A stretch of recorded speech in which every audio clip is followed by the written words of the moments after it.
প্রতিশোধ, অথবা কাউকে দুঃখ দেওয়ার ভাবনা। যদি এটা আপনার মনে থাকে তাহলে আপনি নিজের মনেই যন্ত্রণার একটা বিশাল বৃক্ষ রোপণ করছেন, এটা মনে রাখবেন। কারণ কাউকে দুঃখ দেবার এই ভাবনা, এটা হলো সেই বীজ যা আপনার মনেই পতিত হবে, আপনার মনেই অঙ্কুরিত হবে, আর আপনার মনেই একটা বিশাল বৃক্ষরূপে বেড়ে উঠবে। জীবন আপনার, কর্ম আপনার, কাউকে দুঃখ দেবার ভাবনা আপনার ছিল, এই বৃক্ষ হলো আপনার, তাই এর ফলও আপনিই পাবেন, যা গ্রহণও আপনাকেই করতে হবে। মনে রাখবেন, যে মানুষ এটা ভাবে যে আমি ওকে দুঃখ দেব, ওকে কষ্ট দিতে চাই আমি, সেই মানুষই দুঃখ আর কষ্ট পেয়ে থাকে। যদি সেই জায়গায় আপনি এটা ভাবেন যে আমি কাউকে সুখী করে তুলতে চাই, কাউকে সুখ প্রদান করতে চাই, তাহলে তারও বীজ আপনার মনেই রোপণ হবে, বৃক্ষে পরিণত হবে, যার ফলও আপনিই পাবেন। এখানে বিষয়টা হলো শুধু মানসিকতার চিন্তা, যা সত্য হয়ে আপনার সামনে আসে। তাহলে এই মানসিকতা শুভ করুন, সবার জন্য মঙ্গল কামনা করুন। অন্যের মনে আপনার জন্য ভালো চিন্তা থাকুক বা না থাকুক, আপনি সবার জন্য শুভ চিন্তা করে কর্ম করতে থাকুন, তাহলে আপনার সাথেও ভালোই হবে। তাহলে আসুন আর আমার সাথে ভালোবেসে বলুন, রাধা রাধা। সুখ আর অভিজ্ঞতা, এই দুই জীবনে একসাথে কখনোই আসে না। মনে রাখবেন, যেখানে সুখ থাকে সেখানে অভিজ্ঞতা থাকে না, আর যখন এই সুখ আমাদের জীবন থেকে দূরে চলে যায়, তখন আমাদের জীবনে আসে এই অভিজ্ঞতা। পরমাত্মা, প্রকৃতি, নিয়তি এই অভিজ্ঞতাকে আমাদের জীবনে পাঠান, যাতে আমরা একটা অত্যন্ত গুরুত্বপূর্ণ শিক্ষা, একটা জ্ঞান প্রাপ্ত করতে পারি। এই অভিজ্ঞতা আমাদের শেখায় যে অতীতে এমন কি হয়েছিল যা আমাদের করা উচিত হয়নি। আমাদের শেখায় ভবিষ্যতে এমন কি আছে যা আমাদের করা উচিত আর কি করা উচিত নয়। দেখতে গেলে এই অভিজ্ঞতা আমাদের সেই শিক্ষা দেয় যার জন্য আমরা সুখের দিকে উচিতভাবে অগ্রসর হতে পারি। সেই জন্য জীবনে যখনই দুঃখ আসবে, দুঃখের এই সময় আসবে, তখন হতাশ হবেন না। বোঝার চেষ্টা করুন এই পরিস্থিতি কেন এসেছে, কি শিক্ষা দিতে এসেছে। যদি আপনি সেই জ্ঞান লাভ করেন, সুখের পথে অগ্রসর হন, তাও উচিত রূপে, তাহলে এই অভিজ্ঞতার উদ্দেশ্য পূরণ হয়ে যায়। তাহলে আসুন আর আমার সাথে ভালোবেসে বলুন, রাধা রাধা। জীবনে শিখরে পৌঁছানোর জন্য মানুষের কি প্রয়োজন হয়ে থাকে? সিঁড়ির। কিন্তু তাও প্রত্যেক মানুষ, প্রত্যেক ব্যক্তি শিখরে পৌঁছতে পারেন না।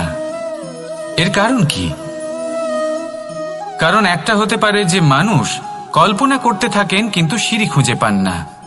কিছু মানুষ খুঁজে নেন কিন্তু তা পেয়ে এতটাই প্রসন্ন হয়ে যান যে তারপর আর কোনো কর্মই করেন না। খুব সোজা ব্যাপার। অনেক মানুষ সিঁড়ি খুঁজে পান না, আর যদি পেয়েও যান তাও যতক্ষণ না তাতে চড়ছেন সেই শিখরে পৌঁছবেন কি করে?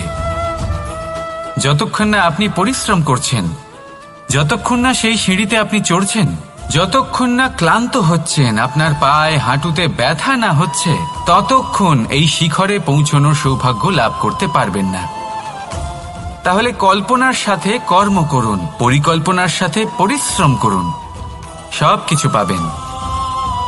আসুন আমার সাথে ভালোবেসে বলুন, রাধা রাধা। সমস্যা, কঠিন সময়, সংকট, বিপদ কার জীবনে নেই? প্রত্যেকের জীবনে আছে। কিন্তু আমাকে একটা কথা বলুন, যদি নৌকায় ঢেউকে ভয় পেতে শুরু করে, তাহলে সাগর পার করবে কে?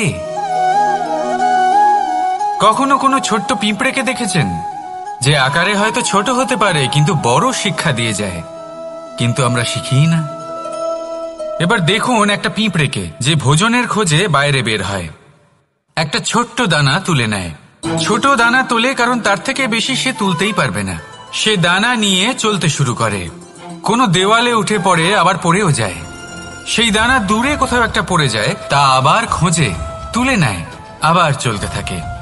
পড়ে যায়, আবার ওঠে, পড়ে যায়, আবার ওঠে। সেই দানাটা রেখে দেয়, আবার বেরিয়ে পড়ে ভোজনের খোঁজে। পরিশ্রম করতে থাকে কিন্তু হার মানে না। এই শিক্ষাই তো আমাদের প্রাপ্ত করতে হবে। নিরন্তর পরিশ্রম আর নির্ভীক হয়ে কর্ম করে যেতে হবে। এটাই হলো সাফল্যের মাধ্যম, এটাই হলো জয়ের মন্ত্র, অচ্যুত অজয় অস্ত্র। তাহলে আসুন আর আমার সাথে ভালোবেসে বলুন, রাধা রাধা।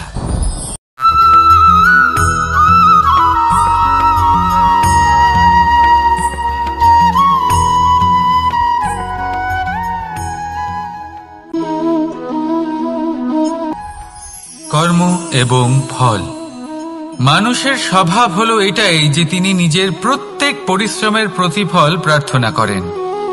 বেশিরভাগ সময় এই ফলাফলের চিন্তা করতে করতে, কল্পনা করতে করতে উনি কর্ম করতে থাকেন যে আমি এই কাজটা করলে এই ফল পাবো। সেই সব কল্পনা করতে থাকেন যা না তার হাতে আছে, না আছে অধিকার আর না আছে নিয়ন্ত্রণ। উনি শুধু নিজের কর্ম করতে পারেন। উনি কি ফল পাবেন তা তার হাতে কখনোই নেই। তাই আপনিও শুধুমাত্র কর্ম করতে থাকুন, ফলের চিন্তা করবেন না। মনে রাখবেন, শিকড় এবং শাখা যেভাবে একে অপরের সাথে জড়িয়ে, সেইভাবেই একে অপরের সাথে জড়িয়ে কর্ম এবং ফল। যেরকম কর্ম আপনি করবেন সেরকম ফল আপনি অবশ্যই পাবেন। তাই এই ফলের আশায় কর্মের সময় কখনোই নষ্ট করবেন না, কারণ যে ব্যক্তি সময় নষ্ট করেন, সময় সেই ব্যক্তিকে অবশ্যই নষ্ট করে দেয়। কর্ম করুন নিঃস্বার্থভাবে, ফলের চিন্তা করবেন না, আর আমার সাথে ভালোবেসে বলুন, রাধা রাধা। কর্ম এবং ফল। দেখতে গেলে এই সমস্ত ব্রহ্মাণ্ড এই দুইয়ের মাঝেই স্থির হয়ে আছে। মানুষজন কর্ম করেন ভালো ফল লাভের আশায়, আর ভালো ফল লাভের আশায় উনি এটাই ভুলে যান যে উনি যে কর্ম করছেন তা কি করছেন।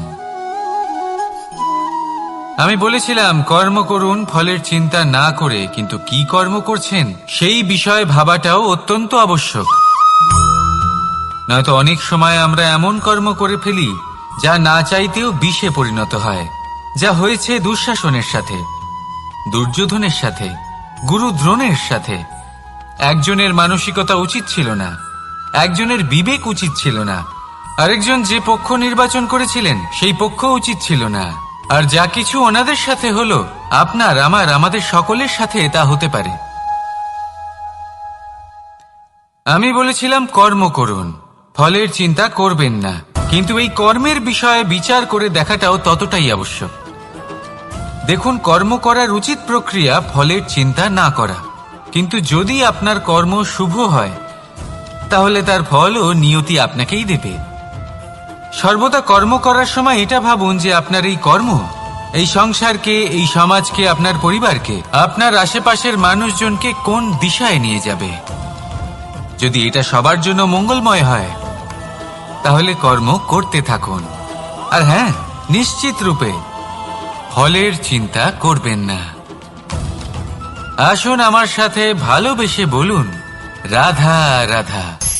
বটবৃক্ষের বীজ সর্ষের দানার থেকেও ছোট হয়, কিন্তু যখন তা নিজের রূপ ধারণ করে তখন তা বিশাল বৃক্ষের আকার ধারণ করে, যা সহস্র বছর ধরে বেঁচে থাকে, ছায়া প্রদান করে, পাখিদের আশ্রয় প্রদান করে, আর দেয় পথচারীদের বিশ্রাম করার স্থান।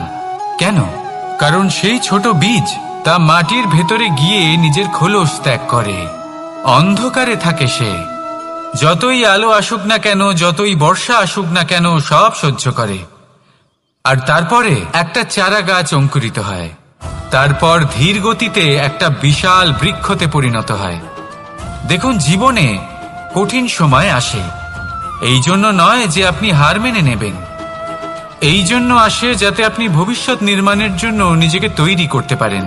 যদি কঠিন সময়ে আপনি ওই বীজের মতো দৃঢ় হয়ে থাকতে পারেন, তাহলে আপনিও একদিন সেই বিশাল বৃক্ষের মতো নিজের অস্তিত্ব গড়ে তুলতে পারবেন, যা সহস্র বছর পর্যন্ত মনে রাখা হবে। আসুন আমার সাথে ভালোবেসে বলুন, রাধা রাধা। এই ব্রহ্মাণ্ড কত বৃহৎ, তাই না? যার সম্মুখে এই পৃথিবীকেও একটা বিন্দুর মতো মনে হয়। আর এই পৃথিবীতে আমরা কে হই, আমাদের আকার কিরকম, আমাদের অস্তিত্বই বা কি? যখন আমরা এভাবে ভাবি তখন মনে হয় আমরা কিছুই নই। তা আমরা যখন কিছুই নই, তাহলে আমরা এত চিন্তা করি কেন? কি ভেবে ভয় পাই? কাকেই বা এত ভয় পাই? কে আমাদের মারতে পারে আর কেই বা আমাদের জন্ম দেবে? আত্মার আসলে না কখনো জন্ম হয় আর না কখনো মৃত্যু। আত্মা শুধুই শরীর বদল করে। আপনি, আমি, আমরা সকলে এই শরীর নয়, আমরা হলাম আত্মা, যা হলো পরম আত্মার পরম অঙ্গ। সেই জন্য মনে রাখবেন, বাইরের কোথাও দেখবেন না, নিজের অন্তরের গভীরে গিয়ে দেখুন, আত্মাকে উপলব্ধি করতে শিখুন। ক্লেশ, ভয়, চিন্তা, এই সব কিছুর থেকে নিজেকে দূরে রাখুন, তাহলেই উপলব্ধি করতে পারবেন পরমাত্মাকে। তাহলে আসুন আমার সাথে ভালোবেসে বলুন, রাধা রাধা।